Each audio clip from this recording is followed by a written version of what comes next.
Every day. So every day. All year round. Every day is Halloween. What holiday is it for your Cowboys?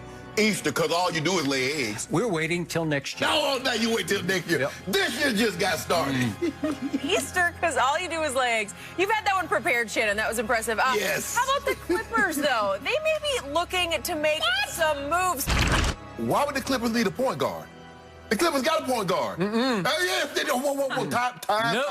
Time out. I heard Doc Rivers telling everybody, I give him the same leeway that I gave Rajon Rondo. I turned the offense over to him.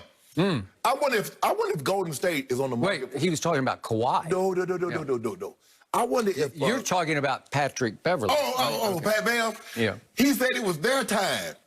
It looked like his time at point guard is up in L.A. Skip, look. Obviously, it would be a blow. Now, let's put this thing in perspective because I like to do context.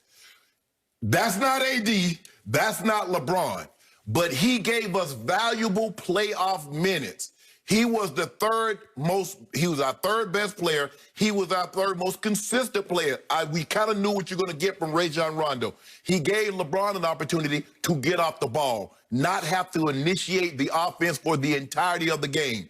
So, with that being said, I believe Rob Pelinka is going to try to re-sign him. Now, if that does not happen, I got faith in him that he'll make this thing work. Now, look, Rondo was supposed to make, what, $2.7 million? He's going to opt out because, like I said, I believe he's played himself into a better contract. I also believe KCP has played himself into a better contract. The question is, Skip, what's the numbers going to be and for what's the length of time? Because I believe if it's going to be somewhere 2 years, maybe $15, $16 million, I believe the Lakers will match that. You start getting 2 years, $10 million per year, 2 years, $25 million. We wish you the best of luck, Rondo. You ain't got to move very far. Different parts of L.A. You got to be close to Playa Vista as opposed to being close to El Segundo. So we get that, Skip. Rondo's proved his value. The guy's a 4-time assist leader. He played big. You look at the last game, stealing the ball, assisting the ball. So, yeah, Skip, it would be a loss. It would be a loss to us. But it's not Bron, it's not AD, and Rob Pelinka will be able to figure this thing out if they were to lose Rondo. I think the biggest question is, Skip, it's not going to be money. It's going to be playing time because it might be an opportunity for him to go from a role player coming off the bench to being a starter. Bingo. Thank you. You finally got there. You know, Mr. Sharpe, there are some things in the world of sports that the moment you hear them, you do say, bingo. That's it. That's the magic move. Rondo to the Clippers would be the difference next basketball season. That would make the Clippers the champion and the Lakers some runner-up. Western Conference runner-up. Yes, it would. Okay. This is the move that would make so much sense for Rajon Rondo because it would be a legacy move.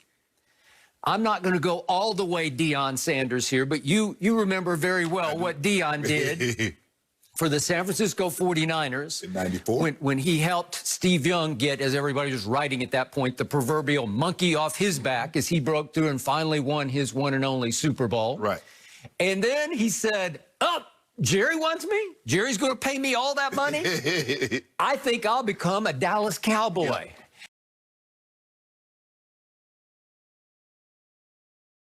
And he went and helped, of all college coaches, Barry Switzer win his one and only Super Bowl. And it was a legacy move because the world sat back and said, Deion did that, and then he did that. Swung the pendulum of power. Okay.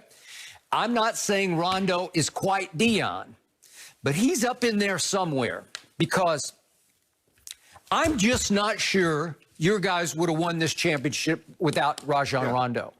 He was your third most valuable player, but in fourth quarters, he was often the most valuable player because he led your team in the playoffs in fourth quarter assists. He constantly set up your offense, and as he is so gifted at doing, he got the ball to the right place at the right time to the right player.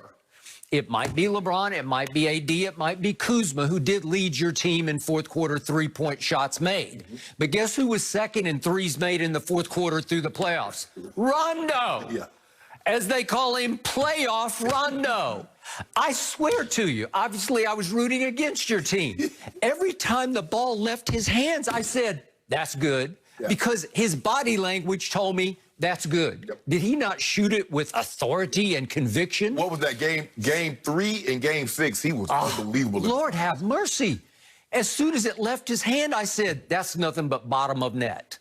And game 4, my bad. Yeah. And you don't think of him as a knockdown shooter. No. But he made 40% of his threes that felt like 75% of his threes through the playoff run. Skip, remember the Nuggets, though, series, where he was spectacular shooting the ball from outside. Just spectacular. So my point is that when you have a guy like that, he suddenly, at age 34, has an opportunity to go to your arch rival that shares your building, that lives in the basement of Staples Center, and he's just against the grain enough to have no real loyalty to the Lakers. Not that he hates the Lakers, but he's his own man. He like Bron.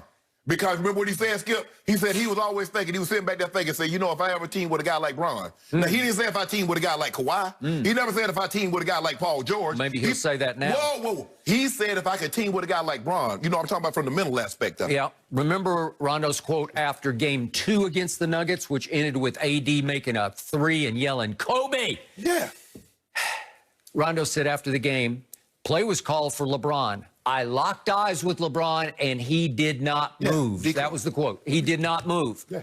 LeBron was locked up. He was froze. Yeah, whatever. He was 1 for 6 from the floor in the fourth quarter, and Rondo said, I got to get it to AD. The biggest thing is that what it would do, it would strengthen you, but it would also weaken us. So you would kill two birds with one stone. So, and then Rondo would rise into the company of one of, at that point, it would be 6 players who've won a championship for 3 different teams. Obviously, Boston, and then Lakers, and then Clippers. Hold up. So you already giving, if Rondo leave for the Clippers, you already giving them the championship. Who was favored going into these playoffs? The Clippers were.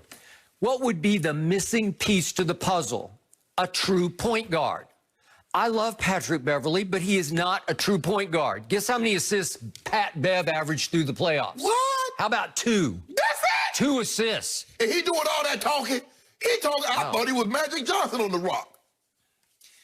I'm not even sure he's a better trash talker than Rondo is. He's a more out front trash talker. He's a more in-your-face trash talker. A more front-running trash talker. You can argue that. He's more of a spotlight trash talker because he's just flat out louder than Rondo is.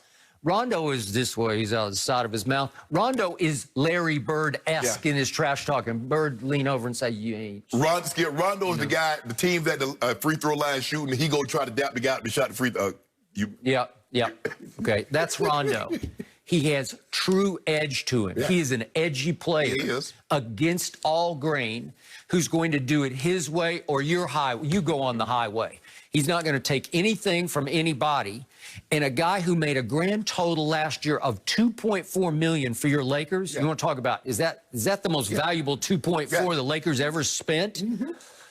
That guy still has a chance to be in the Basketball Hall of Fame, to me. He just does because of his impact on games.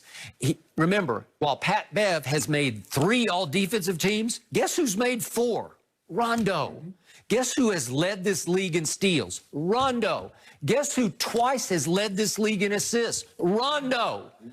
Pat Bev can't carry Rondo's jock when it comes to running a team. No. I'm sorry, he has no idea.